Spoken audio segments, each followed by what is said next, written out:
സിന്ധുവിനെ കാണുന്നില്ല. സിന്ധു, ഞങ്ങൾ 24 മണിക്കൂർ അടുക്കളയ്ക്കകത്ത്. അപ്പൊ ആയിരിക്കും നമ്മളെന്തോ ഉണ്ടാക്കുക, തീറ്റിയായിരിക്കും. ഹലോ.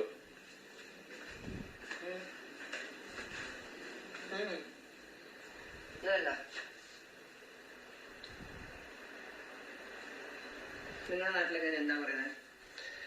ഞങ്ങളുടെ നാട്ടിൽ നല്ല എല്ലാവരും. നിങ്ങളുടെ നാട്ടിലല്ല, പ്രേക്ഷകരുടെ നാട്ടിൽ. ഓ അങ്ങനെ.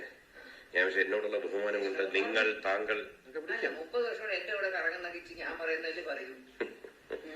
കറങ്ങിയതല്ല, കറക്കിയതാണെന്ന് പറ. ഭയങ്കര സ്വീറ്റ് കേട്ടോ, റോസിക്ക് ഭയങ്കര ഇഷ്ടം. ആണോ? ഒരു സെക്കൻഡ്, ഞാൻ അങ്ങോട്ട് റിവേഴ്സ് ചെയ്യട്ടെ ക്യാമറ. വല്ലപ്പോഴുമാണ് നല്ല ടേസ്റ്റ് ആയിട്ട് കിട്ടുന്നത്. ഞാൻ ഇതിന്റെ തൊലി എടുത്തിട്ട് അച്ചാറിടാന്ന് വെച്ചിട്ട് അങ്ങോട്ട് പോയിട്ട് തിരിച്ചെന്നപ്പോ ഇവിടെ നിൽക്കുന്ന പുള്ളിക്കാരി വെച്ചാൽ വേസ്റ്റ് ആണെന്ന് ഡസ്റ്റ്ബിനിൽ കളഞ്ഞു. ഡസ്റ്റ്ബിനിൽ അവൾ ഉച്ചക്കത്തെ എച്ചിലൊക്കെ ഉണ്ടായിരുന്നു. അല്ലാതെ ഞാൻ തിരിച്ചെടുത്തു, പക്ഷെ പോയി. സുലുവിന്റെ വീട്ടിൽ പോയപ്പോഴത്തേക്ക് ഞാൻ എന്റെ വ്ളോഗ് കാണിച്ചിട്ടുണ്ട്. ഒരു അടിപൊളി ഡ്രിങ്ക് കിട്ടിയ മാങ്ങ പാഷൻ ഫ്രൂട്ട് ആയിരുന്നു എന്റെ കോമ്പിനേഷൻ വിത്ത് നാരങ്ങ. ഞാൻ വിചാരിച്ചത് ട്രൈ ചെയ്യാം. വേണോ? കിച്ചന് വേണോ? സമയത്തറിയോ? സമയം ഇവിടെ ക്ലോക്ക് ഉണ്ടല്ലോ. അമ്മ വാങ്ങിച്ചേക്കുന്ന ക്ലോക്ക്. 8:05 അപ്പൊ നീ ഇപ്പൊ പറഞ്ഞു വന്നപ്പോ ഞാൻ ഈ 8 മണി സമയത്തൊക്കെ ഡ്രിങ്ക് എന്നൊക്കെ പറയുമ്പോ ആൾക്കാർ വേറെന്തോ എന്ന് വിചാരിച്ചു. പിന്നെ അല്ലേ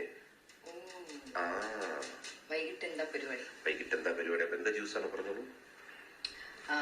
മാംഗോ. ഞാൻ ട്രൈ ചെയ്യാൻ പോവാ. കുടിക്കുവോ? അല്ലെങ്കിൽ ആകത്തില്ല. എന്ത് കിട്ടിയാലും കുടിക്കും. ഓക്കെ. ഈ മാങ്ങ ഓക്കെ ആയിരിക്കും തോന്നുന്നു. സുലു ഉപയോഗിച്ച് ചെന്നൈയിലൊക്കെ ആക്കി ഇവിടുത്തെ കാൾ കുറച്ച്